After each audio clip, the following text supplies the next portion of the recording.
আমরা লাইভে আসছি। হ্যাঁ, আচ্ছা,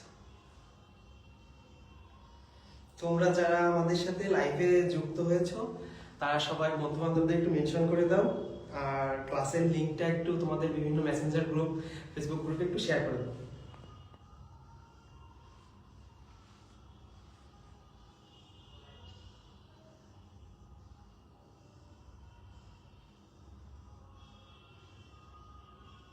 আচ্ছা, লাইভে আমাদের সাথে সবাই আস্তে আস্তে যুক্ত হচ্ছ।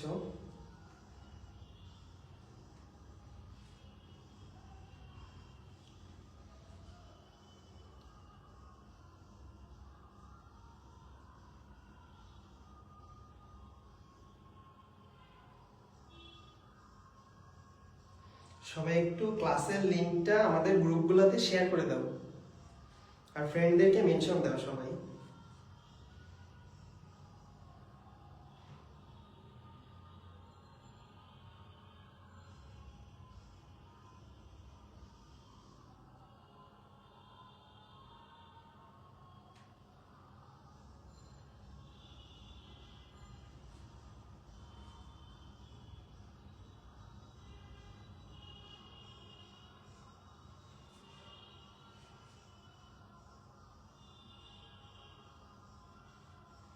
আচ্ছা, যারা সালাম দিচ্ছ সবাইকে আসসালামু আলাইকুম, আদাব, নমস্কার।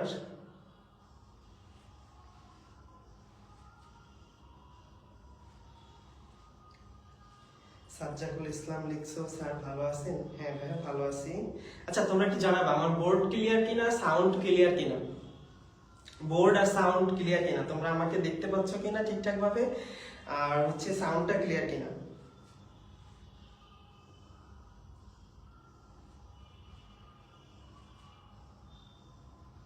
আমাদের সাথে 30 জন যুক্ত হয়েছে।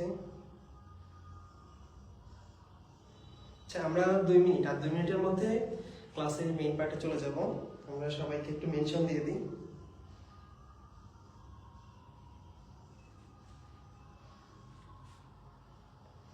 সাউন্ড আর বোর্ডটা ক্লিয়ার কিনা সবাই একটু জানান।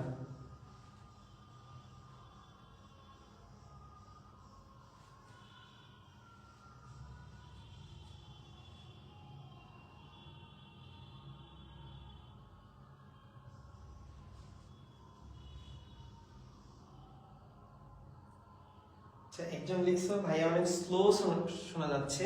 ভাই তাহলে তোমার নেটওয়ার্কের প্রবলেম, আমি এখান থেকে দেখছি এখানে সাউন্ড ঠিকঠাক আছে। আমি আর একটু জোরে বলছি তোমাদের জন্য।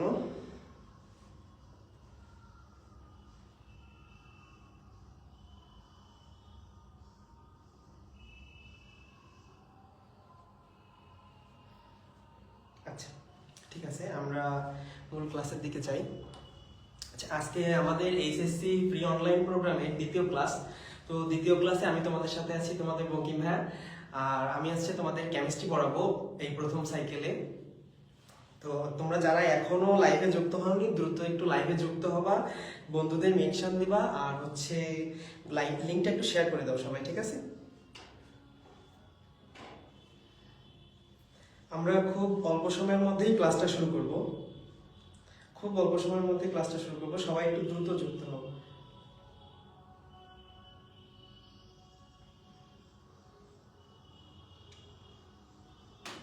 সবাই আমাকে জানাও যে অল ক্লিয়ার কিনা।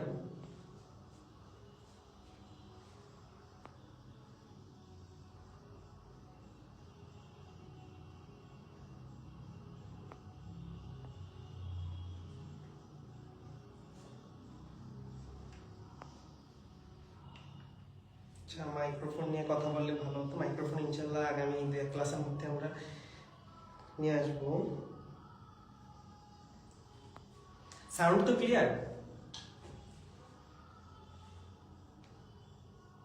আচ্ছা, ঠিক আছে, আমরা শুরু করে দিই, অন্য সবাই যুক্ত হতে লাগুক। আচ্ছা দেখো, আজকে আমরা পড়বো রসায়ন। তো রসায়নকে, আচ্ছা তোমরা আগে প্রথমে সবাই একটু কমেন্ট করো তো, এসএসসি লেভেলে কার কার রসায়ন সাবজেক্টটা, এই বিষয়টা খুব বোরিং লাগতো আর কার কার অনেক মজার লাগতো, দেখি আমি এক শুরুতে একটু দেখে নিই যে রসায়ন সাবজেক্টের প্রতি কার ভালোবাসা কতটা, একটু দেখে নিই, সবাই একটু কমেন্ট করো এটা। যে কার কার কাছে রসায়নটা খুব মজার লাগতো আর কার কার কাছে বোরিং লাগতো ক্লাসটা?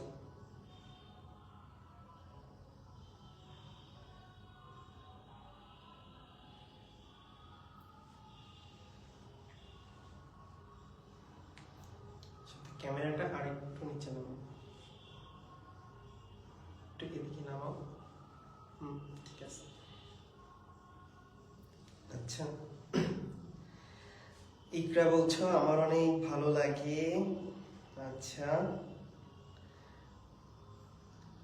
পড়ি বলছো অনেক মজার ছিল। আয়রা বলছো আমার ফেভারিট সাবজেক্ট। আচ্ছা আচ্ছা, এখানে দেখতেছি সবাই বলছো মজার লাগে। আমার তো অনেক বোরিং লাগতো, খুবই খারাপ লাগতো।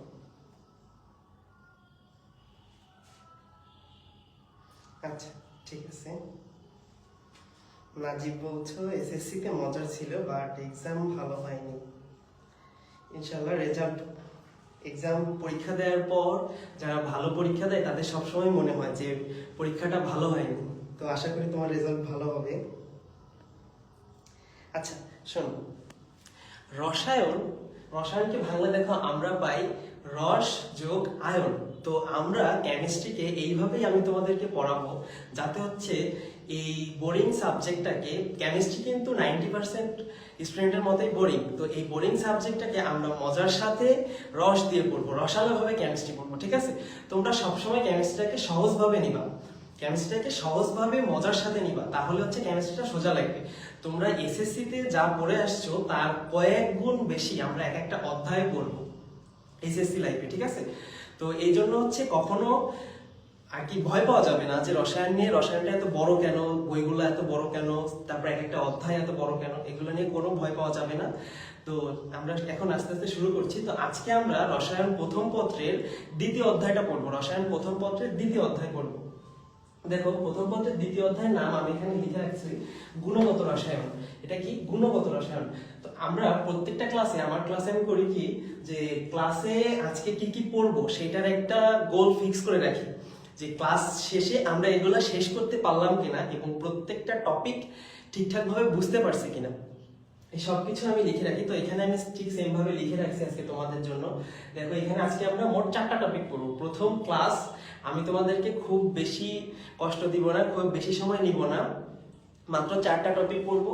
4টা টপিক দেখো কি কি পড়বো। প্রথমে আমরা পড়বো রসায়নের ইতিহাস, তারপর পড়বো হচ্ছে পদার্থের মৌলিক ধারণা, তারপর পড়বো পরমাণু তত্ত্বের ইতিহাস, তারপর হচ্ছে এই যে লাস্ট টপিকটা দেখতেছো ইলেকট্রন, প্রোটন ও নিউটনের বিস্তারিত, এইটা হচ্ছে তোমাদের এসএসসি লাইফে মনে করো এই গুণগত রসায়নের থেকে হচ্ছে মোস্ট একটা ইম্পর্টেন্ট, কেমিস্ট্রির সব জায়গায় এর ইনফরমেশন গুলো লাগবে। ঠিক আছে? এটা হচ্ছে সবচেয়ে ইম্পর্টেন্ট। তো ক্লাসের শেষ অবধি তোমরা থাকবা, ক্লাসের শেষে এটা পড়াবো আমি। তো এই যে আমি যে টপিকগুলো সাজিয়েছি, এটা আমি এমন ভাবে সাজিয়েছি যাতে হচ্ছে যারা এসএসসি লাইফে খুব সুন্দরভাবে কেমিস্ট্রি পড়ে আসছো তারাও বুঝতে পারবা, আর যারা আজকে ধরো একদম প্রথম কেমিস্ট্রি পড়ছো, কোনোভাবে এসএসসি পরীক্ষাটা দিয়ে আসছি ভাইয়া কিন্তু কেমিস্ট্রি সেভাবে পড়া হয়নি, তারাও বুঝতে পারবা। তাদের জন্য একদম বেসিক থেকে সাজিয়েছি। আর যারা খুব ভালোভাবে পড়ে আসছো তারাও খুব মজা পাবো আজকের ক্লাসটায়, আশা করি আমি। আচ্ছা, তোমাদের ক্যামেরার পিছনে আছে হচ্ছে তোমাদের শান্ত ভাইয়া। ভাইয়া মনে হয় নিজেকে একটু দেখানোর জন্য ক্যামেরাটা ঘুরিয়েছিলেন। আচ্ছা ঠিক আছে, তোমরা ভাইয়া আজকে অনেক কষ্ট করতেছে এই গরমের মধ্যে, ভাইয়া ক্যামেরা ধরে বসে আছে। তো সবাই ভাইয়াকেও একটু থ্যাঙ্কস দিয়ে দিবা। তোমাদের ভাইয়া এই ক্যামেরা ধরার জন্য আমার কাছ থেকে ট্রিট চাচ্ছে এখন। তো গতকাল আমি ওর ক্যামেরার পিছনে ছিলাম, ও কিন্তু আমাকে কোনো ট্রিট দেয় নাই। তো আসো আমরা আস্তে আস্তে পড়ার মধ্যে ঢুকি। আচ্ছা, সবাই কি ক্লিয়ার সবকিছু? আচ্ছা, লাইটের ফোকাস পড়ে বোর্ডে। হ্যাঁ, ওই লাইটটা যদি বন্ধ করে দিই। আচ্ছা, তোমরা 1 মিনিট টাইম দাও, আমি এটা ঠিক করছি।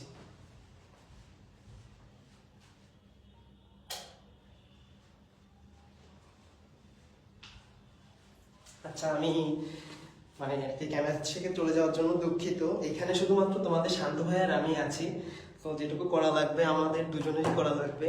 তো ভাইয়া যেহেতু ক্যামেরার পিছনে আছে। আচ্ছা, আমরা এবার পড়ার মধ্যে যাই। দেখো, আমাদের প্রথম টপিক কি? রসায়নের ইতিহাস। রসায়নের ইতিহাস। তো রসায়নের ইতিহাস জানার জন্য আমরা প্রথমে একটা ফ্লোচার্ট লিখি। সবাই আমি যেটুকু লিখবো বোর্ডে সবাই আমার সাথে সাথে সেটুকু লিখে ফেলবা, ঠিক আছে? সবাই নোট করবা। আচ্ছা লেখো সবাই। হচ্ছে প্রথমে লিখবো আলকেমিস্তা।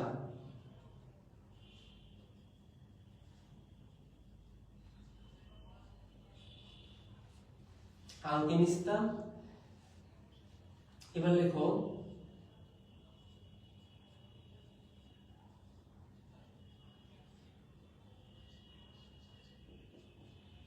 আলকেমিয়া। আলকেমিয়ার পরে লেখো কিমি। এবার লেখো হচ্ছে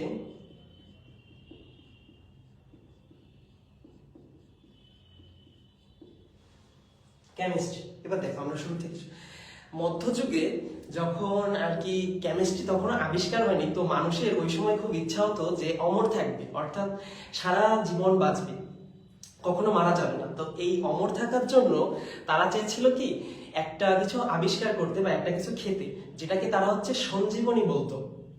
যেটাকে তারা কি নাম দিয়েছিল? সঞ্জীবনী। তো এই সঞ্জীবনী বলতে হচ্ছে তারা একটা জিনিসকে সঞ্জীবনী বলতে হচ্ছে পরশ পাথরকে। পরশ পাথরকে হচ্ছে এরা সঞ্জীবনী বলতো, ঠিক আছে? তো এই পরশ পাথর নাম শুনছে অনেকে, যে পরশ পাথর হচ্ছে ধরো আমরা আগে ছোটবেলায় কার্টুনে দেখতাম না, পরশ পাথর পেলে লোহায় ছোঁয়ালেই সোনা হয়ে যায়। তো সেই রকম ওরা আর কি সেই হিসাবেই এটাকে পরশ পাথরকে সঞ্জীবনী বলতো। তো এই সঞ্জীবনী আবিষ্কার করার জন্য মধ্যযুগের মুসলিম যে বিজ্ঞানীরা ছিলেন তারা হচ্ছে একটা শাস্ত্র বা একটা বইকে ফলো করতো। সেই বইটার নাম ছিল হচ্ছে আলকেমিস্তা। সেই বইটার নাম ছিল আলকেমিস্তা। তো এই আলকেমিস্তা শব্দটা আসছে আরেকটা শব্দ থেকে। আলকেমিস্তা শব্দটা আসছে হচ্ছে একটা আরবি শব্দ। কি আরবি শব্দ?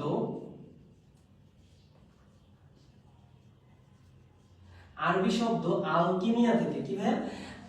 আলকেমিস্তা আসছে হচ্ছে আরবি শব্দ আলকিমিয়া থেকে। এই আলকেমি শব্দটা আবার আসছে কিমি শব্দ থেকে। আর এই কিমি শব্দের থেকেই হচ্ছে আমাদের কেমিস্ট্রি শব্দের উৎপত্তি। তাহলে আমরা প্রথমেই জেনে নিলাম যে কেমিস্ট্রি বা রসায়ন শব্দের উৎপত্তি কোথা থেকে? কিমি শব্দ থেকে। সবাই একটু কমেন্ট করবা কেমিস্ট্রি শব্দের উৎপত্তি কোথা থেকে? কিমি শব্দ থেকে। সবাই কমেন্টে জানাবা কেমিস্ট্রি শব্দের উৎপত্তি কোথা থেকে? কিমি শব্দ থেকে। আচ্ছা এবার দেখো এই যে কেমিস্ট্রি আবিষ্কার হইল, তো আমি বললাম তোমাদেরকে যে সঞ্জীবনী আবিষ্কার করার জন্য ওরা গবেষণা করছিল। তো তখনকার দিনে মানুষজন করতো কি যে আর কি ওরা তো রসায়ন সম্পর্কে কতটা কিছু জানতো না। তো ওদের মনে হতো যে যারা এই গবেষণাগুলো করে তারা হচ্ছে নাস্তিক, অর্থাৎ ঈশ্বরের বিরুদ্ধে চলে তারা। তো স্বাভাবিকত চারপাশের মানুষজন যখন এটা এত পরিমাণে বিশ্বাস করে যে তারা নাস্তিক, তো তারা যারা চর্চা করতো কেমিস্ট্রি তাদেরকে বাধা দিত, তাদের কাছে তাদের গবেষণায় বাধা দিত। তো এই জন্য তখন হচ্ছে এরা করতো কি লুকিয়ে এই জিনিসগুলো চর্চা করত। তো এইটাকে এই জন্য বলা হতো প্রাচীনকালে গুপ্ত বিদ্যা। কি বলা হতো? গুপ্ত বিদ্যা। গুপ্তবিদ্যা। তো যারা এই গুপ্তবিদ্যা চর্চা করতো, এটা কি সবাই লিখছো? এটা আমি মুছে দিচ্ছি, হ্যাঁ ফ্লোচার্টটা মুছে দিচ্ছি। এবার আমরা অন্য কিছুতে যাচ্ছি। দেখো যারা এই গুপ্তবিদ্যা চর্চা করতো তাদের মধ্যে অন্যতম একজন গুপ্তবিদ্যা চর্চক ছিলেন হচ্ছে জাবির ইবনে হাইয়ান। তোমরা অনেকেই এর নাম জানো। কি বলো? জাবির ইবনে হাইয়ান। ওকে, আমার হাতের লেখা খুবই খারাপ, তাই সবাই আমার কথাটা ফলো করবা, আমার সাউন্ডটা ফলো করবা, ঠিক আছে? তো জাবির ইবনে হাইয়ান কি করেন? গুপ্তবিদ্যা চর্চা করতে করতে সে 108টা গ্রন্থ রচনা করেন। কয়টা? 108টা। কয়টা গ্রন্থ রচনা করেন ভাইয়া? 108টা গ্রন্থ রচনা করেন।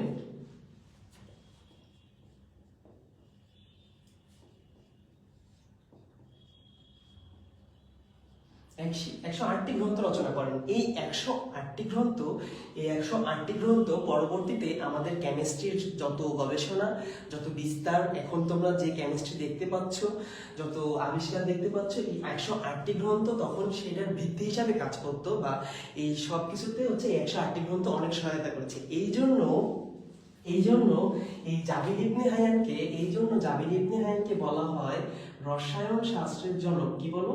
রসায়ন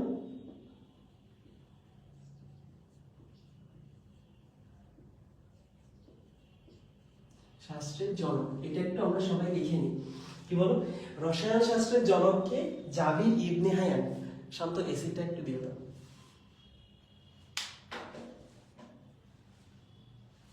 আচ্ছা, তো তোমরা সবাই একটু কমেন্ট করো যে রসায়ন শাস্ত্রের জনককে।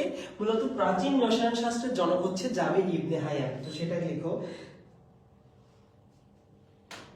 আচ্ছা, আমার লেখা কি পড়তে পারছো সবাই?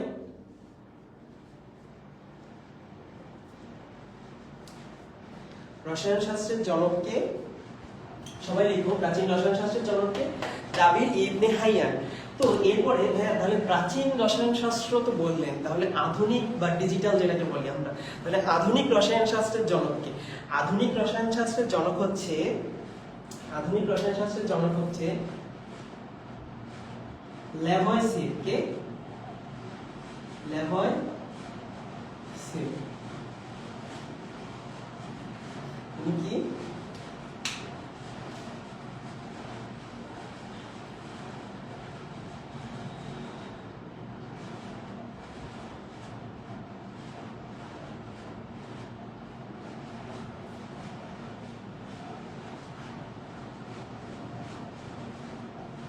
দেখো এবার একটা মজার জিনিস জানতে পারবা।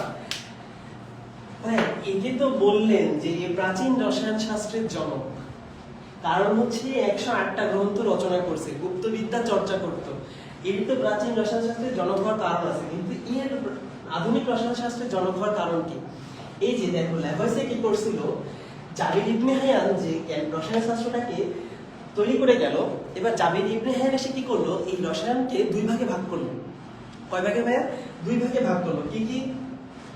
দেখো জাবির ল্যাভয়েসে কি করছে, দুই ভাগে ভাগ করছে রসায়নকে। একটা হচ্ছে গুণগত রসায়ন। কি? গুণগত রসায়ন। আরেকটা হচ্ছে পরিমাণগত রসায়ন।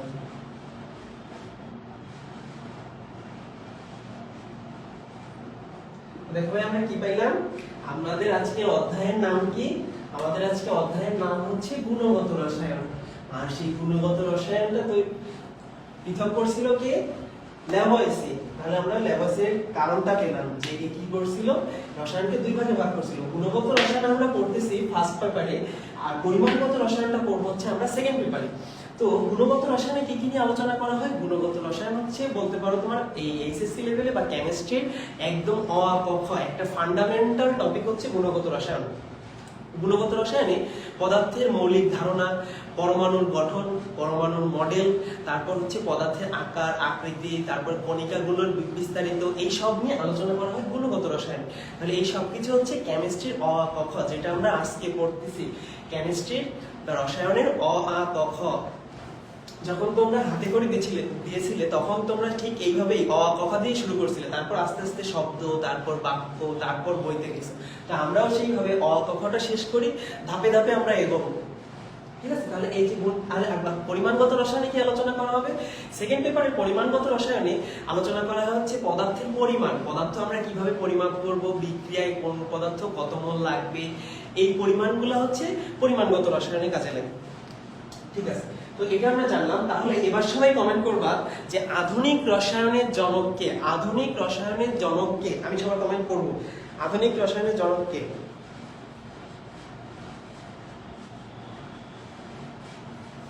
আচ্ছা, অনেকেই কমেন্ট করে ফেলছো।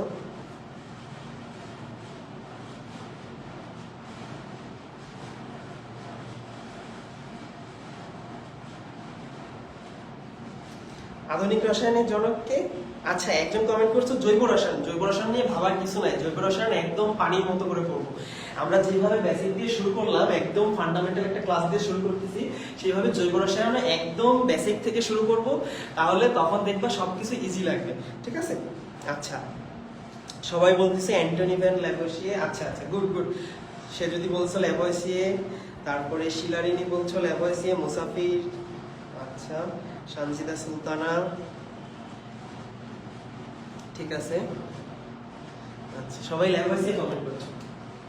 আচ্ছা, এবার আমরা দেখো রসায়নের টপিক আমরা জানলাম। তাহলে আমাদের রসায়নের ইতিহাসটা কিন্তু এইখানে শেষ হলো। এবার আমরা আমাদের সেকেন্ড টপিকে যাব।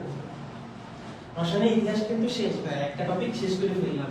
আচ্ছা এবার বলো তো, আমি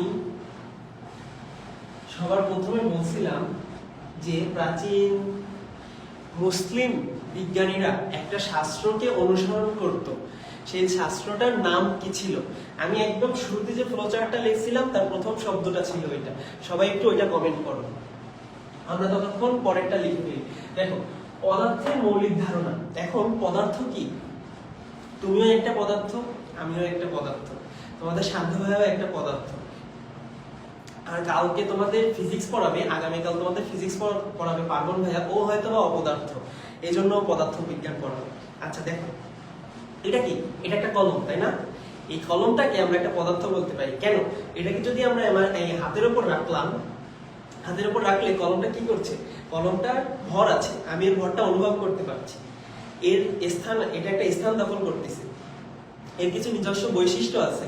তো আমরা বলতে পারি যার ভর আছে, নির্দিষ্ট স্থান দখল করে এবং নিজের নির্দিষ্ট কিছু বৈশিষ্ট্য থাকে, তাকে হচ্ছে পদার্থ বলে। তো পদার্থকে যদি আমরা ভাঙি, এখানে আমরা একটু ছোট করে লিখি, এই পদার্থকে যদি আমরা ভাঙি পাবো হচ্ছে, ধরো এই হচ্ছে পদার্থ। পদার্থকে ভাঙলে প্রথমে পাবো হচ্ছে অণু। কি পাবো ভাইয়া? অণু। এবার অণুকে যদি আবার ভাঙো তাহলে পাবো হচ্ছে পরমাণু।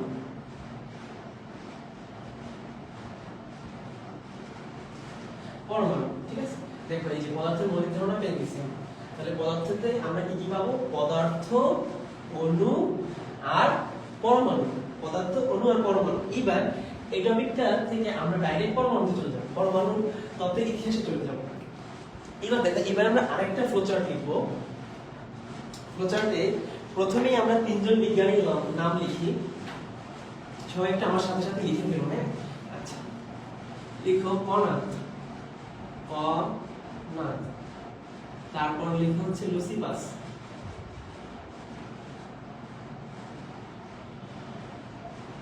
তারপর লিখো হচ্ছে ডেমোক্রিটাস,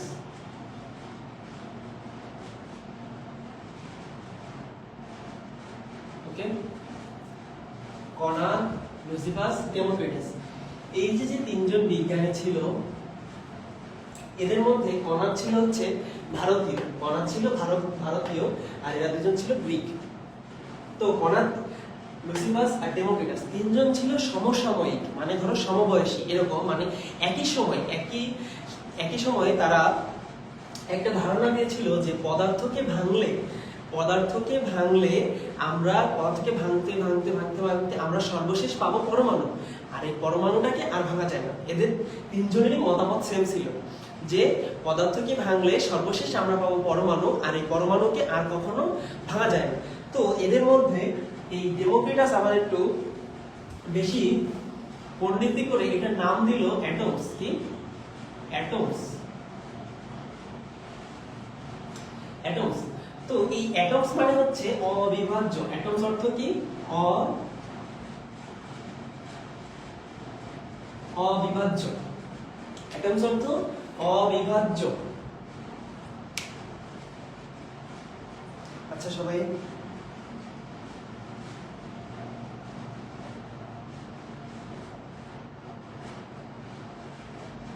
আলকেমিস্তা কমেন্ট করছো, থ্যাংক ইউ সবাইকে। আচ্ছা ঠিক আছে, এই অবিভাজ্য মানে হচ্ছে যাকে আর কখনো ভাঙা যায় না। অবিভাজ্য শব্দের অর্থ হচ্ছে যাকে আর ভাঙা যায় না। কিন্তু এবার এরা তো চলে গেল, এরা হচ্ছে খ্রিস্টপূর্ব 400 অব্দে এই ধারণাগুলো দেয়। এরপর আসে হচ্ছে বিজ্ঞানী ডাল্টন। কে আসে? আচ্ছা বিজ্ঞানী ডাল্টন। এরপর আসে বিজ্ঞানী ডাল্টনকে রাখি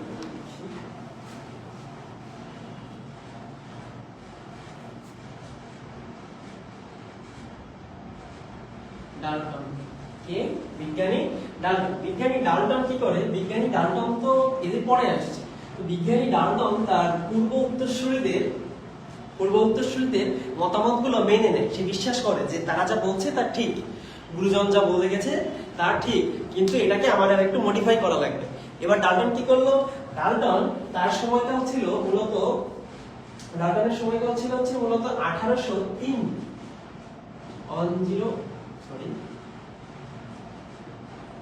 1803 থেকে 1808, কি বললাম ভাই, 1803 থেকে 1808 এই সময়ের মধ্যে, এই যে 1803 থেকে 1808 এই যে 5 বছর আমরা এখানে দেখতে পাচ্ছি, তো এই 5 বছরের মধ্যে যদি কখনো প্রশ্নে আসে যে ডাল্টন তার পরমাণু তত্ত্ব কখন প্রকাশ করেন বা কোন সালে প্রকাশ করেন, তোমাদের অপশনে এর মধ্যে যত 3 থেকে 8 এর মধ্যে যত সালই থাকুক না কেন সবসময় চেষ্টা করবা এই 1803 দেখানোর, কারণ অধিকাংশ বইতে এই লিমিটটা দেয়া নাই, কিন্তু হচ্ছে এক্স্যাক্টলি 1803 বলা আছে। তো আমি সেটাও বলে দিচ্ছি, লিমিটটাও দেখাই দিলাম। তো 1803 থেকে 1808, তো এই সময়ের মধ্যে হচ্ছে ডাল্টনের পরমাণুবাদটা প্রকাশ করেন। তো ডাল্টনের এই পরমাণু তত্ত্বে ডাল্টন 5টা স্বীকার্য দেয়। কয়টা ভাই? 5টা স্বীকার্য দেয়। মানে ওর গুরুজনরা বলে গেছে একটা কথা, যে পরমাণু হচ্ছে অবিভাজ্য, একে আর কখনো ভাঙা যায় না, কিন্তু ও সেটাকে মডিফাই করে আরো 5টা কথা লিখছে, ঘুরায় ফিরে আরো 5টা কথা লিখছে। তো আমরা এখন ওর এই কথাটা 5টা কথা একটু জেনে নিই।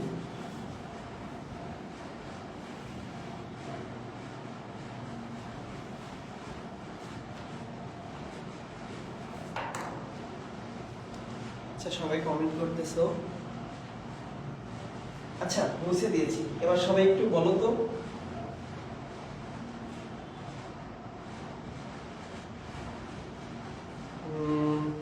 সবাই একটু বলো ডাল্টনের পরমাণুবাদ, ডাল্টনের পরমাণু তত্ত্ব এটা কত সালে প্রকাশ করা হয়? ডাল্টনের পরমাণু তত্ত্ব কত সালে প্রকাশ করা হয়? সবাই একটু বলো,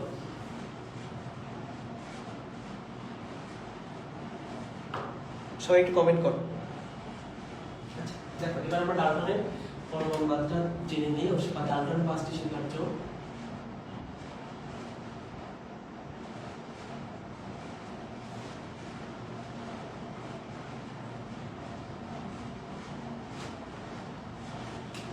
সবাই একটু মার্ক করবো, কয়টা স্বীকার্য?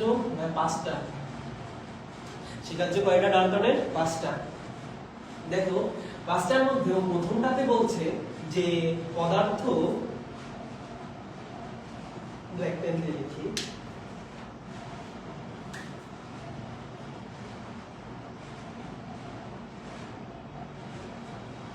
পদার্থের ক্ষুদ্রতম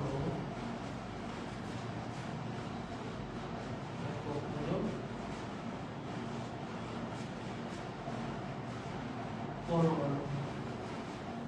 ঠিক আছে, এবার দ্বিতীয়বার বলছে যে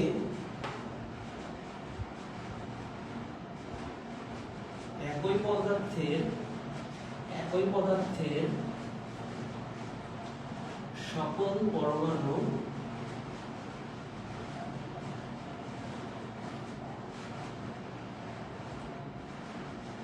একই রকম। আচ্ছা, এবার এই যে দ্বিতীয় কথাটা বললো যে একই পদার্থের সকল পরমাণু একই রকম, সেম এলিমেন্টসের অ্যাটমগুলো সেম, এই কথাটা পরবর্তীতে যখন বিজ্ঞানীরা আইসো বার আবিষ্কার করেন, আইসো বার কি? আইসো বার হচ্ছে যে মানে প্রোটন সংখ্যা সেম কিন্তু ভর সংখ্যা আলাদা। আইসোবার সরি ভুল হয়েছে, আইসোবার হচ্ছে আমাদের ভর সংখ্যা সেম, আইসোবার হচ্ছে ভর সংখ্যা সেম, প্রোটন সংখ্যা মানে আইসোটোপের একটা শর্ত আছে সেটার সাথে উল্টে গেছে। তো হচ্ছে আমাদের আইসোবার হচ্ছে ভর সংখ্যা সেম থাকবে যাদের, যেমন ধরো তোমার হচ্ছে দুইটারই ভর 40, এই দুইটা হচ্ছে একটা আইসোবার। ঠিক আছে, তাহলে দেখো এদের বৈশিষ্ট্য কিন্তু সেম আছে, তাহলে কি বলছিল? একই পদার্থের সকল পরমাণু একই রকম, তাহলে এদের পদার্থ তো ভিন্ন কিন্তু বৈশিষ্ট্য তো সেম হয়ে গেল, তাহলে কথাটা ভুল প্রমাণিত হলো না? তাহলে কি হলো? আমাদের আইসোবার আবিষ্কারের পরে এর দ্বিতীয় স্বীকার্যটা ভুল প্রমাণিত হয়েছে, আইসোবার আবিষ্কারের পরে দ্বিতীয় স্বীকার্যটা ভুল। এবার এই তৃতীয় স্বীকার্যতে কি বলছে? তৃতীয় স্বীকার্যতে বলছে যে এই ওই সেই কথাটা যে পরমাণু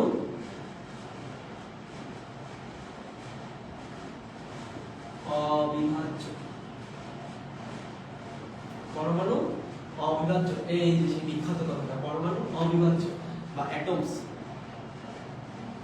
এবার 4 নম্বরে হচ্ছে পরমাণুগুলা রাসায়নিক বিক্রিয়ায় তাদের মানে পারমাণবিক বিন্যাস ঘটে এবং তাদের বৈশিষ্ট্য সক্রিয়তা বজায় বা বৈশিষ্ট্য চেঞ্জ হয়, তো এটা হচ্ছে 4 নম্বর শর্ত। আর 5 নম্বর শর্তটা হচ্ছে পরমাণুগুলার মানে একই পদার্থে একই পরমাণুগুলার বৈশিষ্ট্য সেম থাকে, যেটা আমরা এখানে বললাম ওইটাকেই আবার অন্যভাবে লেখা আছে। তো আমরা 5টা বৈশিষ্ট্য পড়লাম। আচ্ছা, এই ক্লাসের নোটটা না আমি তোমাদেরকে আবার লিখে মানে মনে করো আমি সুন্দর করে লিখে চেষ্টা করব পিডিএফ করে দিয়ে দেওয়ার জন্য, কারণ অনেকে কমেন্ট করতেছো যে তোমরা ক্লাস করতে পারছো না, অনেকে বলতেছো যে ক্লাস ভাইয়া করতে পারছি না, নেটওয়ার্ক সমস্যা। একজন বলছো ব্যাকগ্রাউন্ড সাউন্ডটা কমালে ভালো হতো, ব্যাকগ্রাউন্ড সাউন্ড তো ভাই এইখানে ফ্যানও চলছে না।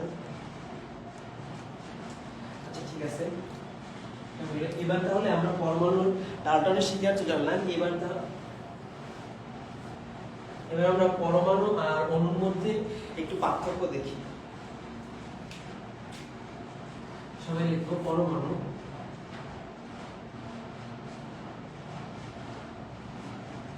আর এর পাশে লিখবো অণু। দেখো এখানে 1 নম্বরে লিখবো পরম শব্দের অর্থ হচ্ছে পরমাণুর এই যে পরম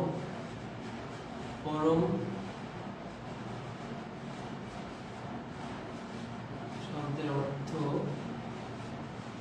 অতি, কি হয় অতি, পরম শব্দের অর্থ অতি। আর অণু শব্দের অর্থ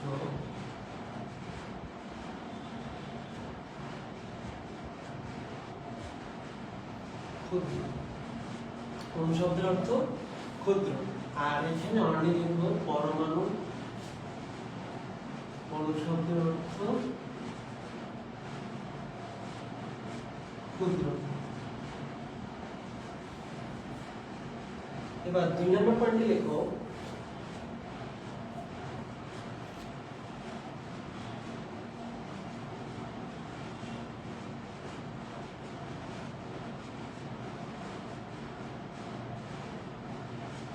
আচ্ছা আমরা এটা শেষ করি, তারপর ডাল্টনটা আবার বলছি, মুখে বলে দিচ্ছি। এটা একটু শেষ করে নিই, হ্যাঁ এটা শুরু করছি, এটা শেষ করে নিই, আমি বলে দিচ্ছি। আচ্ছা দেখো 2 নম্বরটা লেখো মৌলিক পদার্থে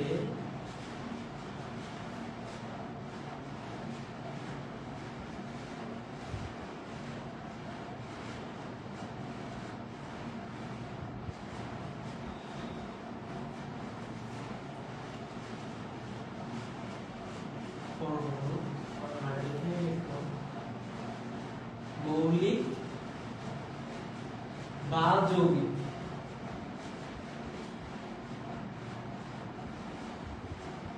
পদার্থের ক্ষুদ্র একক। এখানে 2টা শব্দ একটু খেয়াল করো। দেখো এখানে বলছি পরমাণুর ক্ষেত্রে ক্ষুদ্রতম, পরমাণুর ক্ষেত্রে ক্ষুদ্রতম, আর এখানে হচ্ছে ক্ষুদ্র। তো ক্ষুদ্র থেকে ক্ষুদ্রতম শব্দটা শুনতে বড় হলেও এইটার মানে হচ্ছে সবচেয়ে ছোট, আর ক্ষুদ্র মানে ছোট, কিন্তু ক্ষুদ্রতম মানে হচ্ছে সবচেয়ে ছোট।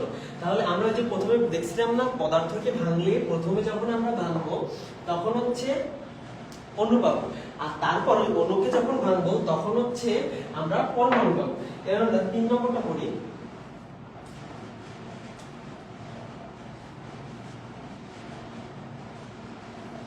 কি বললাম? পরমাণু মৌলিক পদার্থের ক্ষুদ্রতম একক। তাহলে এই যে পরমাণুটা থাকবে এ হচ্ছে মৌলিক পদার্থের বৈশিষ্ট্য বজায় রাখে। কি করে?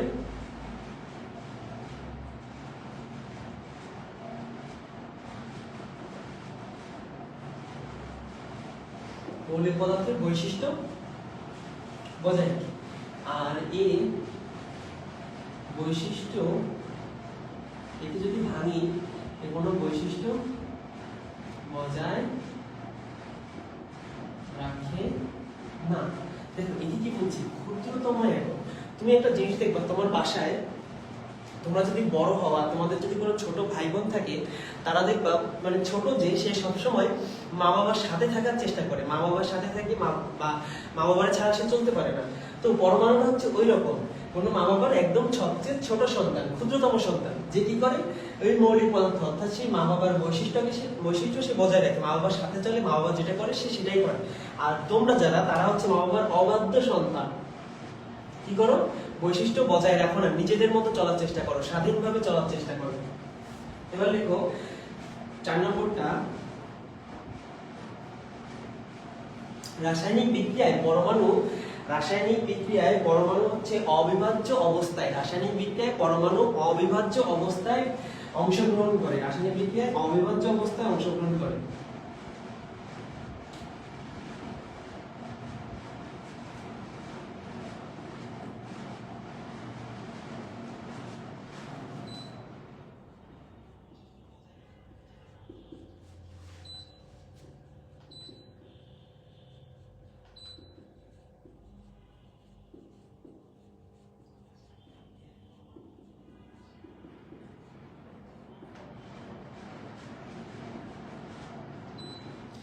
আর এটা কি করবে, অণু হচ্ছে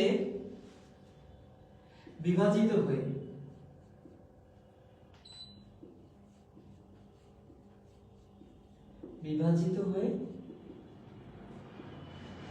অংশ নেয়।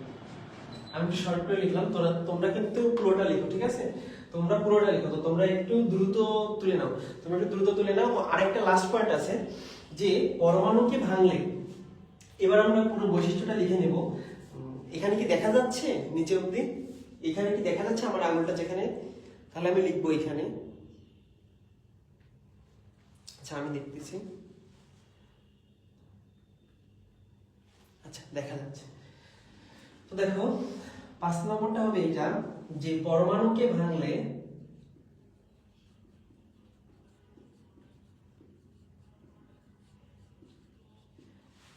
প্রোটন, ইলেকট্রন, নিউট্রন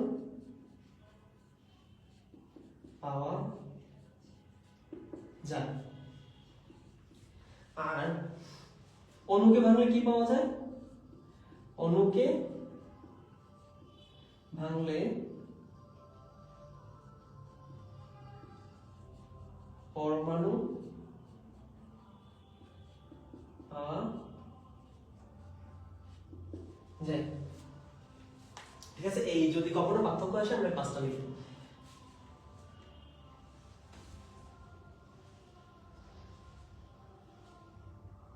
সবাই একটু দ্রুত তুলে ফেলো,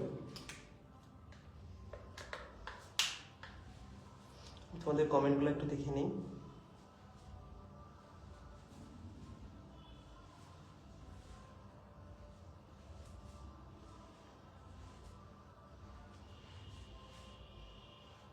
সবাই একটু দ্রুত বোর্ড থেকে তুলে নাও।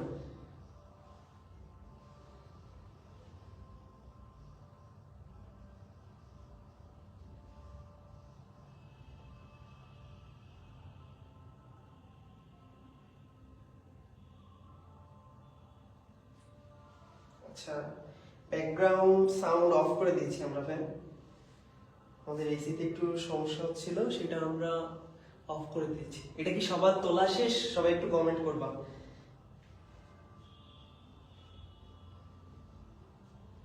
এটা সবার তোলা শেষ কিনা সবাই একটু কমেন্ট করো।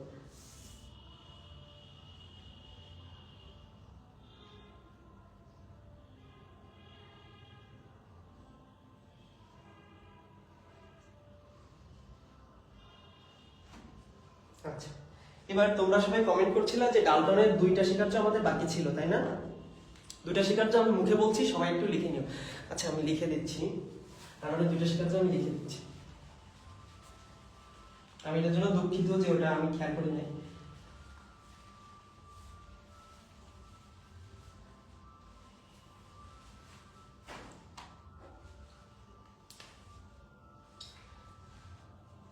আচ্ছা দেখো, এখানে 3 নম্বরটা লিখছিলাম, তাহলে 4 নম্বর হচ্ছে পরমাণুগুলো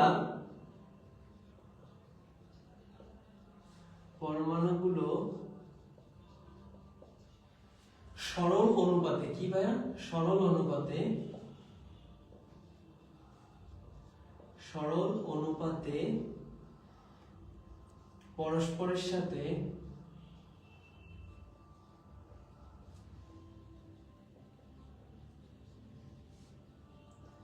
যুক্ত হতে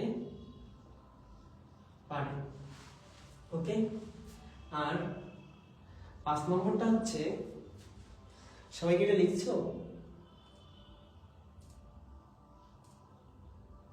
আচ্ছা, আমার লেখা কি পড়া যাচ্ছে সেটা একটু কমেন্ট করো তো।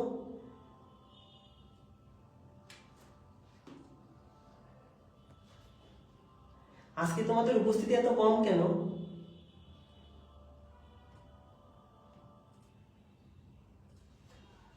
আমি ক্লাসটা ডিলিট করে দিব, লাইভ শেষ হওয়ার পরে সর্বোচ্চ 10 থেকে 15 মিনিট রাখবো, তারপর ডিলিট করে দেবো। আগের দিনের থেকে উপস্থিতি যদি কমতে থাকে তাহলে ক্লাস ডিলিট করে দেবো। দেখো, রাসায়নিক বিক্রিয়া 5 নম্বরটা হচ্ছে রাসায়নিক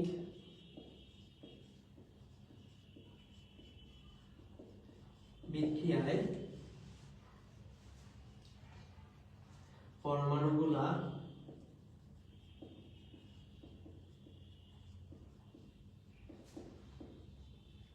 সংযোজিত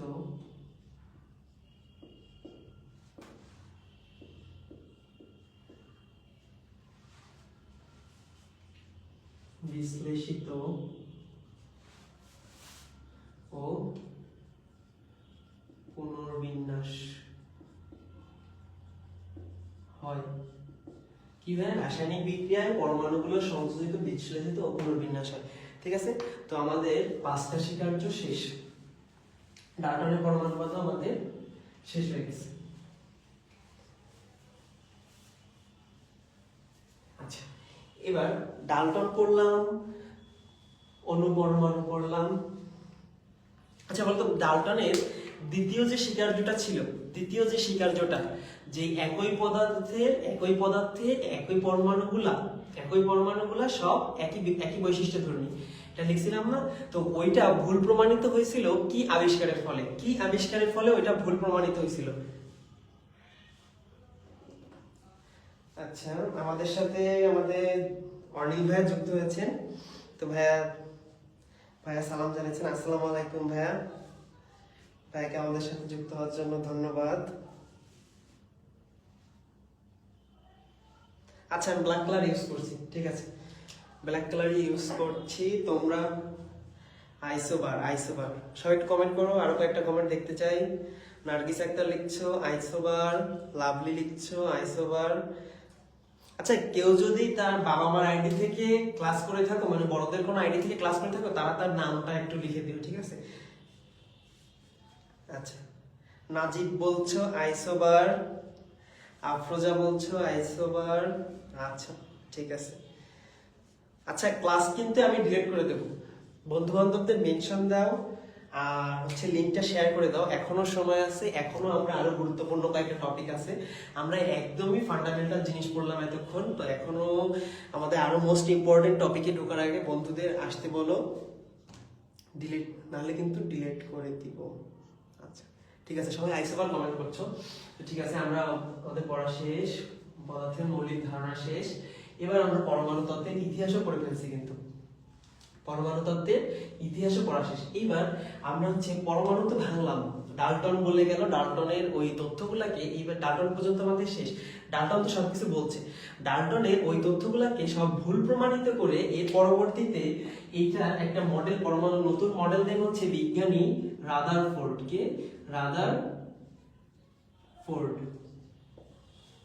রাদারফোর্ডটা আমরা আরো পরে পড়বো। রাদারফোর্ডে বিস্তারিত ঢোকার আগে রাদারফোর্ডের পরমাণু মডেল আমরা সামনে পড়বো। রাদারফোর্ডের মডেল থেকে আমাদের অনেক প্রশ্ন আসে, সেটা আমরা সামনে পড়বো, ঠিক আছে? তো এই পর্যায়ে ক্লাসে আমরা তিনটা টপিক শেষ করে ফেলছি, তাই না? এবার ইলেকট্রন, প্রোটন, নিউটনের বিস্তারিত যাব। তো শেষ টপিকটা পড়ার আগে আমি তোমাদের জন্য একটা গুগলি রাখতে চাই। তো সবাই এইটা যারা যারা পারবা তারা তারা অ্যান্সার করবা, আর যারা পারবা না তাদেরকে আমি লাস্টে বলে দিব, ক্লাসের লাস্টে বলে দিব, ঠিক আছে? দেখি কে কে পারো, সবাই একটু কমেন্ট করবা দেখি। হ্যাঁ,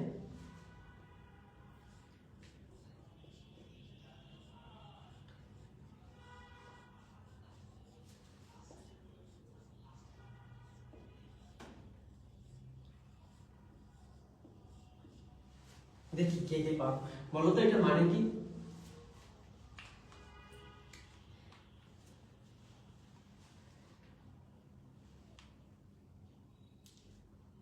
বলো এটার মানে কি? আমি জাস্ট 1 মিনিট টাইম নিব, দেখি কে কে পারো এটা। কেমিস্ট্রি ইজ 9927, এটার মানে কি?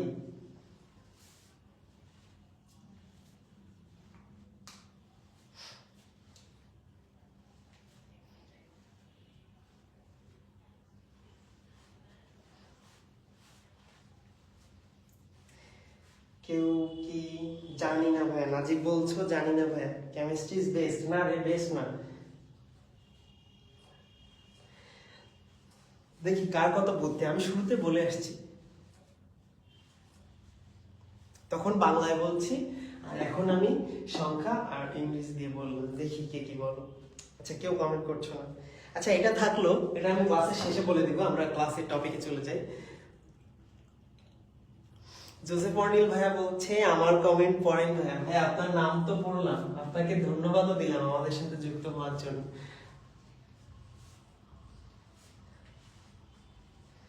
ভাইয়া বলছে বিগ ফ্যান, অবশেষে আমরা একজন ফ্যান খুঁজে পেলাম, ভালো লাগছে অনেক।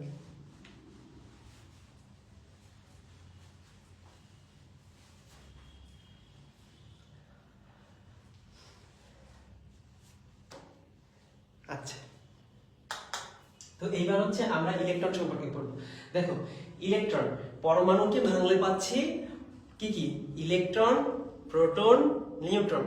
এবার এই ইলেকট্রনের কাহিনী, ইলেকট্রন আবিষ্কার নিয়ে আরো বিস্তারিত একটা কাহিনী আছে, তো সেটা আমরা একটু পড়ি। ইলেকট্রন আবিষ্কৃত হয়েছিল, হচ্ছে তোমার 1897 সালে। কত? 1812।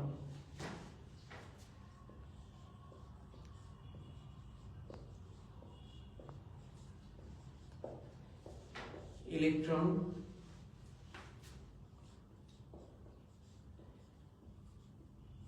আবিষ্কারককে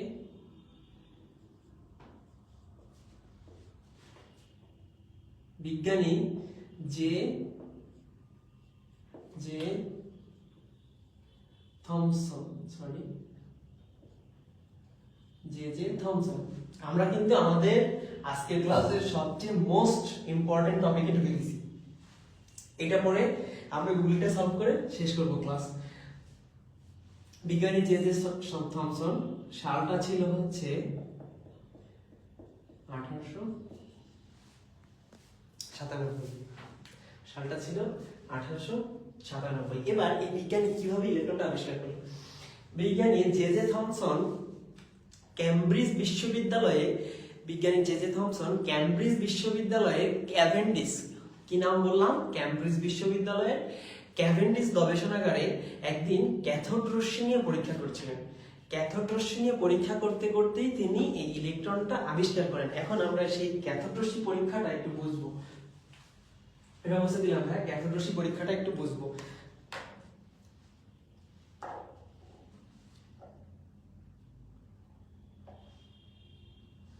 আচ্ছা দেখো, ক্যাথোড রশ্মিটা হচ্ছে একটা সরু ফাঁপা ধাতুর তৈরি নল ছিল। প্রথমে যেটা ইউজ করছিল সেটা কি বললাম? ধাতুর তৈরি নল, সরু ফাঁপা ধাতুর তৈরি নল। সেটা কিরকম ছিল?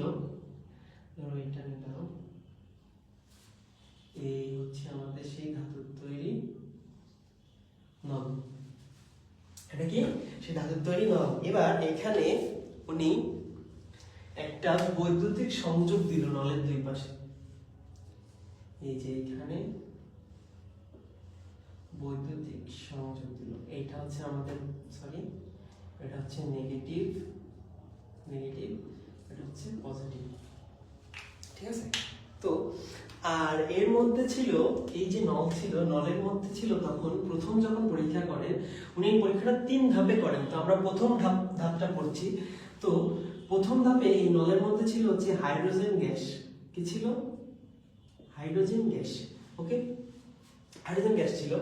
আর এই যে ব্যাটারিটা ছিল তার ভোল্টেজ ছিল হচ্ছে 10 কিলো ভোল্ট থেকে 20 কিলো ভোল্ট। মানে বুঝতেছো কত ভোল্ট? 10,000 থেকে 20,000 ভোল্টের মতো ছিল। মানে এখানে একটা বিভব পার্থক্য তৈরি হয়েছিল ব্যাটারিটা, সেটা হচ্ছে 10,000 থেকে 20,000 কিলো ভোল্ট। 10,000 থেকে 20,000 ভোল্ট মানে 10 থেকে 20 কিলো ভোল্ট। ঠিক আছে? তো যখন এইখানে আর হচ্ছে এই যে নল ছিল, নলের মধ্যে সে খুব নিম্নচাপ, খুবই নিম্নচাপ, সেটার পরিমাণ কত ছিল? 0.0001 মিলিমিটার মার্কারি। কত হয়? 0.0001 মিলিমিটার মার্কারি। এবার যখন সে এইখানে সুইচটা দিল, এখানে সুইচ দিল, তার আগে আমরা এখানে আরেকটা জিনিস আঁকবো, এটা একটু বাইরে লিখি। এখানে চাপ কত ছিল?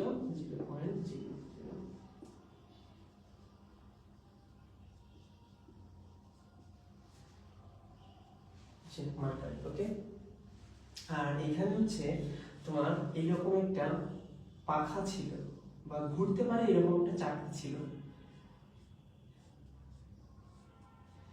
আমরা কিন্তু ক্যাথোড রশ্মি পরীক্ষা করছি।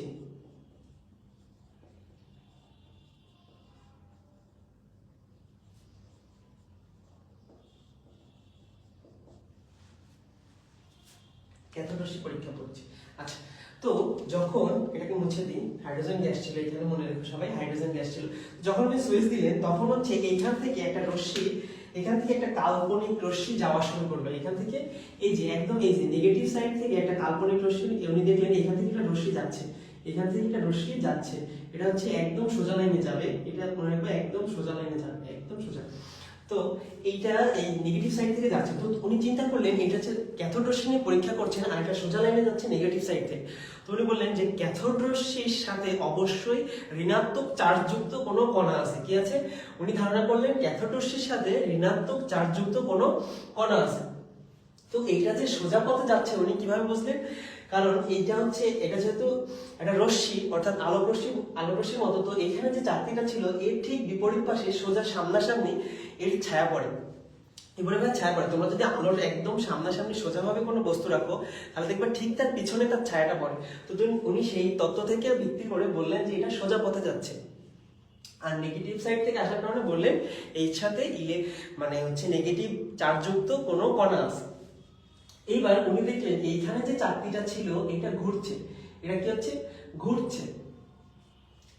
তুমি যখন একটা স্থির বস্তুকে ঘোরাবে, তুমি যখন একটা স্থির বস্তুকে ঘোরাবা বা হচ্ছে কোনো গতি প্রদান করবা,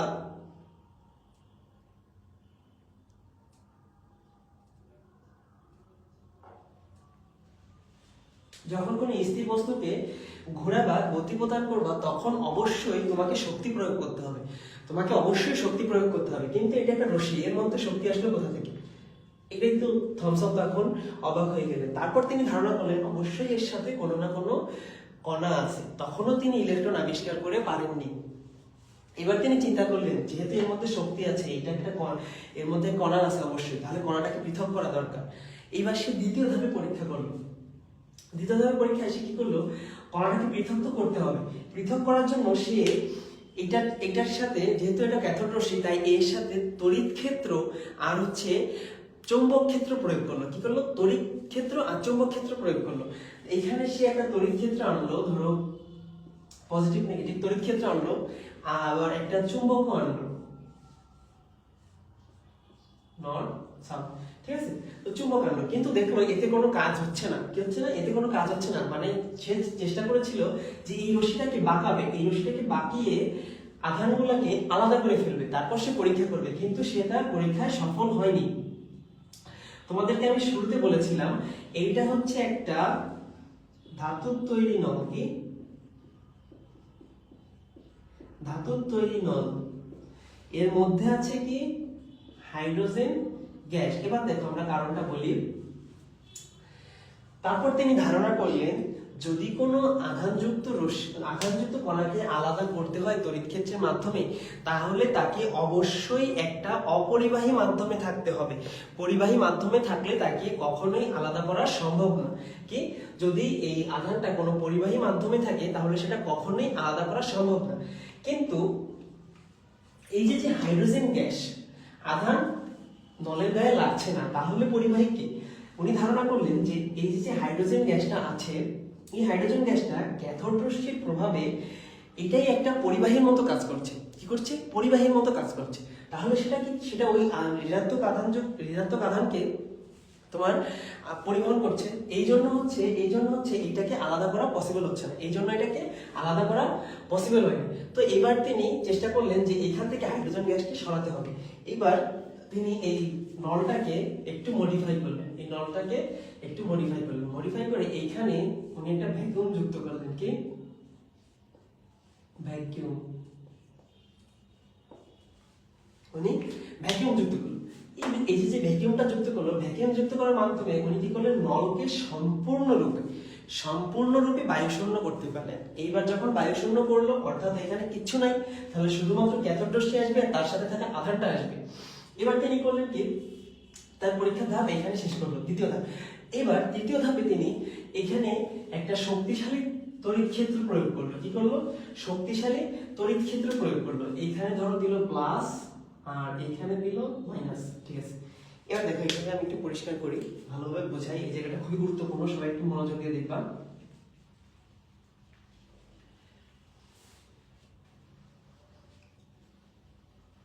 আবার আঁকাচ্ছি।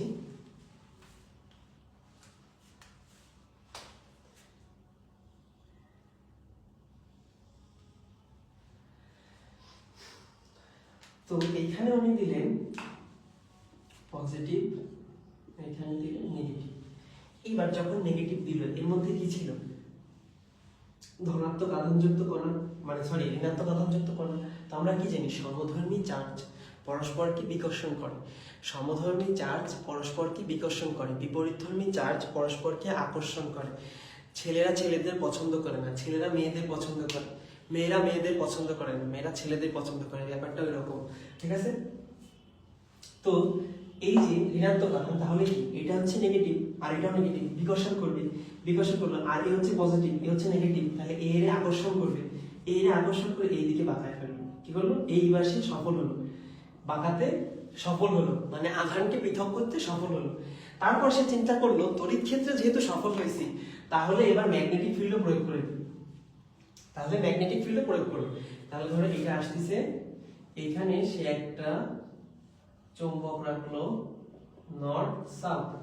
এখন চৌম্বক ক্ষেত্র প্রয়োগ করার সাথে সাথে এইটা ওই দিকেও বেঁকে গেল। তো সে তার প্রথম ধাপে যে দুটোতে সফল হতে পারেনি, তৃতীয় ধাপে এসে সেগুলোতে সফল হলো। সে রশ্মিকে বাঁকালো, আধান পৃথক করলো এবং এর বৈশিষ্ট্য জানলো যে এই কণার বৈশিষ্ট্য কি? সেটা হচ্ছে তোমার তড়িৎ ক্ষেত্র চৌম্বক ক্ষেত্র দ্বারা প্রভাবিত হয়। তো এইখান থেকে একটা প্রশ্ন আসে যে ক্যাথোড রশ্মির চার্জ কি বা ক্যাথোড রশ্মি কি? তখন প্রশ্নটার উত্তর হচ্ছে, আচ্ছা তোমরা বলো তো ক্যাথোড রশ্মি কি? ক্যাথোড রশ্মি কি? তোমরা একটু কমেন্ট করো। ক্যাথোড রশ্মি আসলে কি? এতক্ষণ কি বুঝলে আমি একটু দেখি।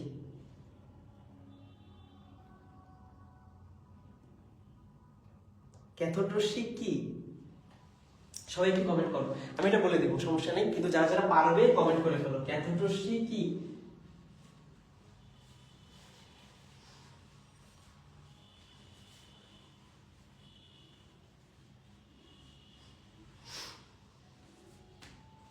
আচ্ছা, এত কিছু যে পড়লাম, এইগুলো যদি তুমি মনে রাখতে চাও তাহলে তোমার মাথাটাকে সুস্থ রাখা দরকার না?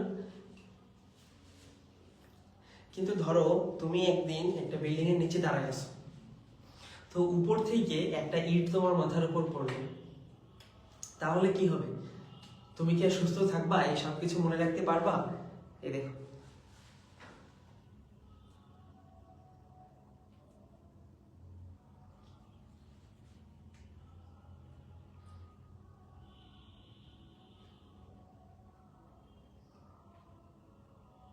আচ্ছা সবাই বলছো ইলেকট্রন, গুড, তার মানে বুঝছো।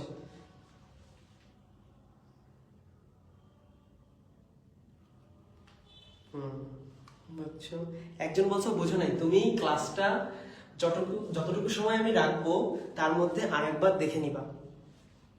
আচ্ছা আসো, এবার আমরা হচ্ছে আমাদের একদম লাস্ট পর্যায়ে চলে আসছি ক্লাসের। তো এখানে আমরা একটা ছক কাটবো। শান্ত, এই অবধি কি দেখা যায়?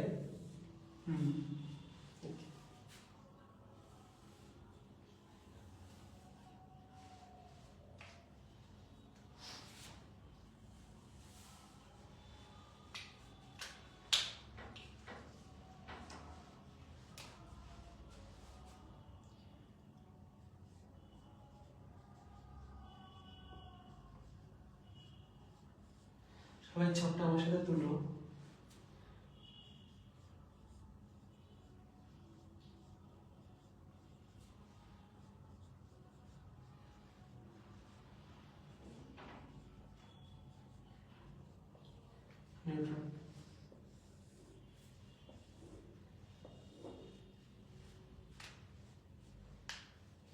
এখানে প্রথমে লিখো আবিষ্কারক।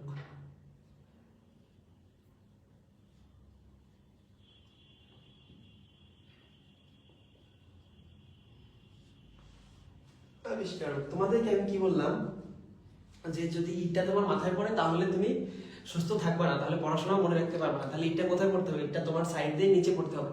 তাহলে কি বললাম? ইট, এখানে নিচে লিখি ইট পড়ে নিচে। কি লিখছি? ইট পড়ে নিচে। আমরা বলছিলাম ইলেকট্রন আবিষ্কার করছে কে?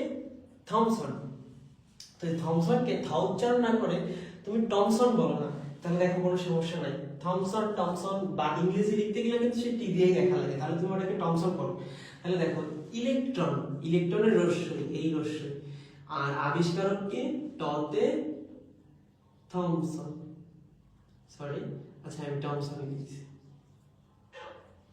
টমসন, টমসন তো না, থমসন, ঠিক আছে। আবিষ্কারককে থমসন, ওকে। এবার দেখো পরে, পরের পদে প্রোটন, পরের পদে কি? প্রোটন। আর এই যে র, রতে হচ্ছে রাদারফোর্ড। রতে কে? রাদারফোর্ড। এবার নিচে, নিচে নতে নিউট্রন, নতে নিউট্রন, জতে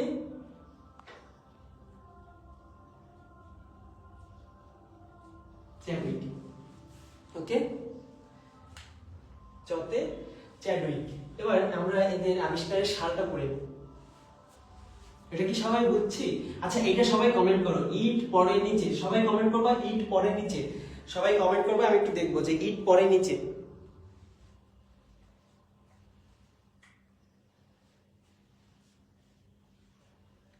ইট পরে নিচে কমেন্ট করো।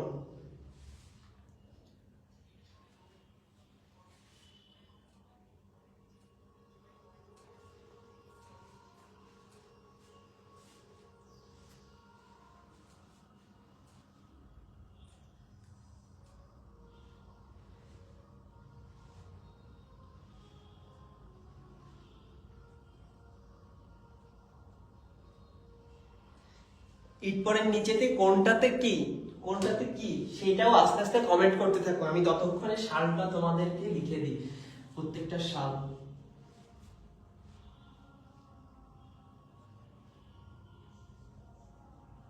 এই ছকটা কিন্তু খুবই গুরুত্বপূর্ণ, সব ছকটা সবাই তুলবা, প্লাস মুখস্থ করে ফেলবা। আচ্ছা সাল, সালে কি? সালের জন্য আমি তোমাদের শান্ত ভাইয়ার কাছের একজনের একটা ফোন নম্বর দিচ্ছি, সবাই ফোন নম্বরটা তুলুন। 01897,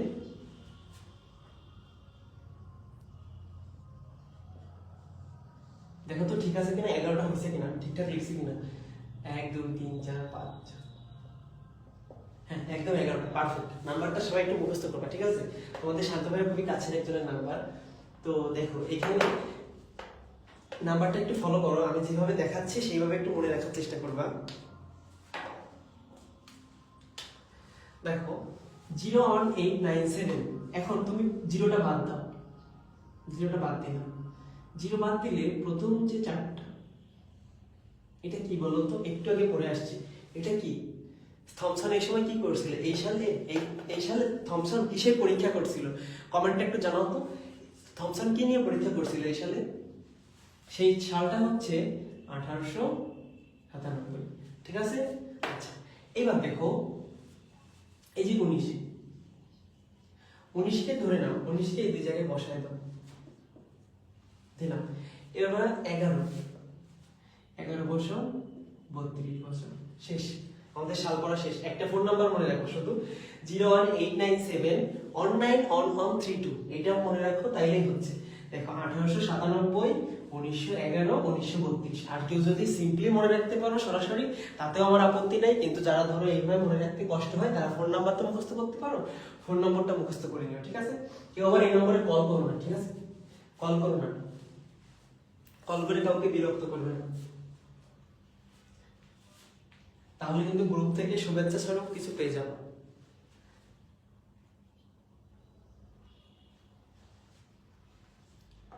আচ্ছা,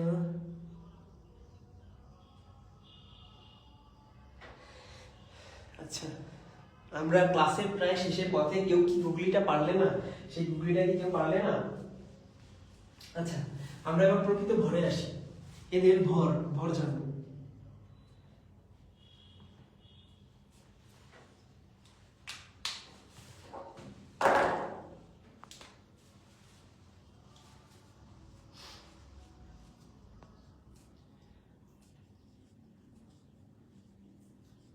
প্রকৃত ভর এর হচ্ছে, ইলেকট্রন হচ্ছে 9.1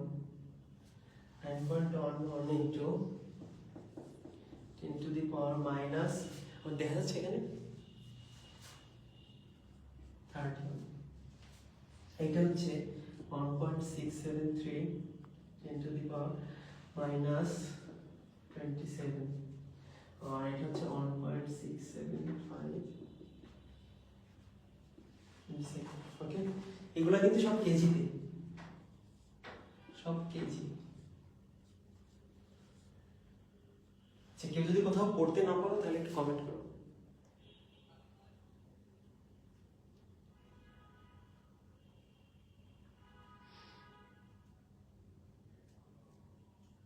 আচ্ছা, ঠিক আছে, এবার আমরা চার্জ করব।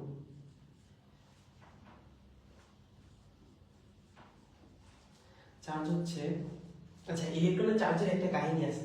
ইলেকট্রনের চার্জটা হচ্ছে কি, ইলেকট্রন আবিষ্কার করছে একজন, ইলেকট্রনের চার্জ আবিষ্কার করছে আরেকজন। ইলেকট্রনের চার্জ আবিষ্কার করেন হচ্ছে, ইলেকট্রনের ক্ষেত্রে মনে রাখবা, চার্জ আবিষ্কার করেন রবার্ট মিল্টন। কি নাম? Robert Milton. এই কিসের মাধ্যমে আবিষ্কার করেন? তৈলবিন্দু পরীক্ষার মাধ্যমে। তৈলবিন্দু পরীক্ষার মাধ্যমে এই চার্জটা আবিষ্কার করেছিল ইলেকট্রনের। তো রবার্ট মিল্টন তৈলবিন্দু পরীক্ষার মাধ্যমে চার্জটা আবিষ্কার করেছিল। তো এই চার্জ হচ্ছে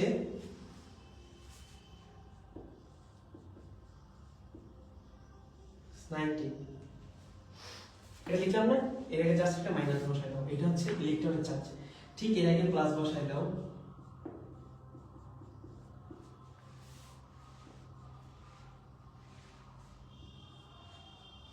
আর এটা শূন্য, এটা শূন্য।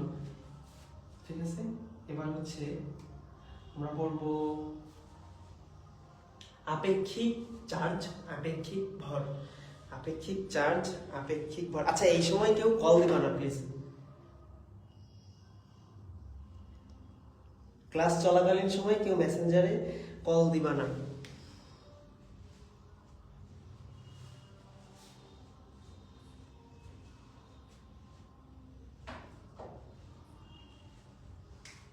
দেখো আমরা পড়ব হচ্ছে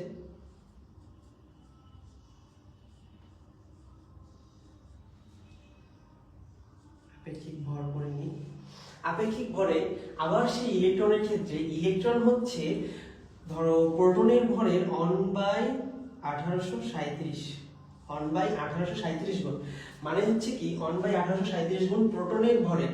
এর কারণ কি, মানে হচ্ছে প্রোটনকে যদি তুমি মানে যদি 1837টা ইলেকট্রন একত্র করো তাহলে একটা প্রোটনের সমান ভর পাবা। 1837টা ইলেকট্রন একত্র করলে একটা প্রোটনের সমান ভর পাবা। তাহলে এটা খুবই নগণ্য না, তাই এটাকে বলা যায় এর আপেক্ষিক ভরটা 0, আর এর হচ্ছে 1, এরও 1। আর আপেক্ষিক আধান, আপেক্ষিক আধান এর হচ্ছে -1, ইলেকট্রন যেহেতু নেগেটিভ -1 +1, আর এর হচ্ছে 1। এবার লাস্ট 1, এদের কোনটার প্রতীক কি? প্রতীকটা চিনে রাখবো, আমরা শর্টকাটে অনেক সময় লিখবো। এটা হচ্ছে ই, ছোট হাতের ই, এটা হচ্ছে পি, এটা হচ্ছে ছোট হাতের এন। এখন আমরা লেখার মাঝে অনেক সময় এই ইটাকে লিখেছি ই মাইনাস দিয়ে, সমস্যা নেই, সেম জিনিস। আচ্ছা, আমাদের দেখো তো আজকে যা যা পড়ার কথা ছিল আমরা পড়ছি কিনা? রসায়নের ইতিহাস পড়ছি তো? আচ্ছা, পদার্থের মৌলিক ধারণা পড়ছি, শেষ। পরমাণু তত্ত্বের ইতিহাস পড়ছি, শেষ। এবার ইলেকট্রন প্রোটন এগুলো যা বিস্তারিত যা দরকার ছিল সেগুলো পড়াই দিলাম, ঠিক আছে? তাহলে আমাদের ক্লাসটা এখনো শেষ হয় নাই কিন্তু। গুগলি দিছিলাম না একটা, বাকি আছে, ওটা দেখবো।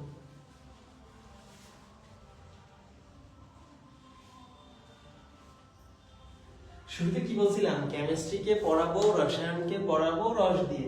তাহলে দেখো, কেমিস্ট্রি মজা করে কেমিস্ট্রি পড়াবো। কি বলছিলাম?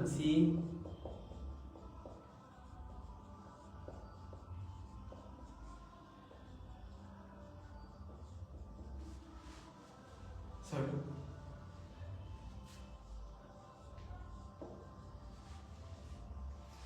এই যে 9টা দেখতে পাচ্ছ না, এইটা হচ্ছে একটা পারমাণবিক সংখ্যা, এগুলো হচ্ছে পারমাণবিক সংখ্যা।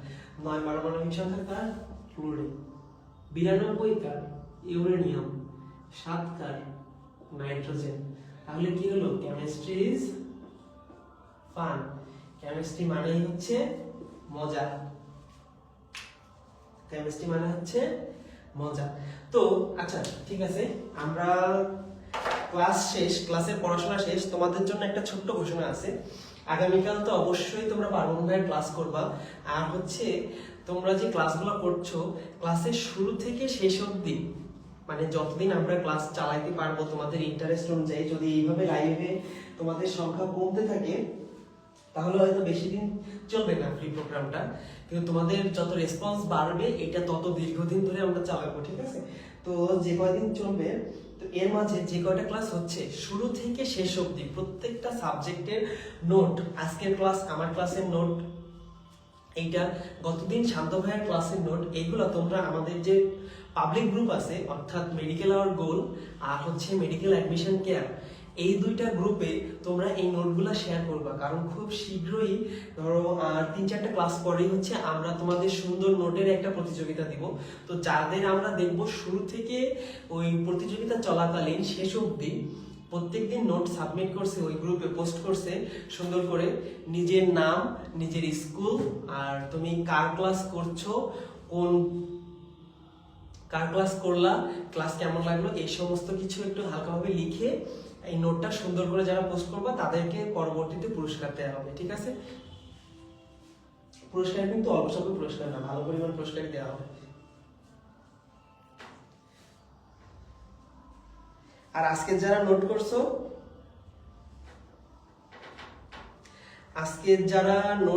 না, আজকে যারা নোট করছো এইটা আমাকে একটু ইনবক্স করো। আজকে যারা নোটটা করছো সবাই আমাকে ইনবক্স করো। যে থমসনের নাম সব জায়গায় ওই যে দিয়েই দেওয়া আছে, আমিও সঠিকভাবে বলতে পারবো না যে থমসনের নামটা কি। আচ্ছা, হ্যাঁ, আপেক্ষিক আধান না, আপেক্ষিক আধান 0 না, ওর এমনি চার্জটা 0, নিউটনের এমনি চার্জ 0, কিন্তু আপেক্ষিক আধান এই ধর। আচ্ছা শুন, ঠিক আছে।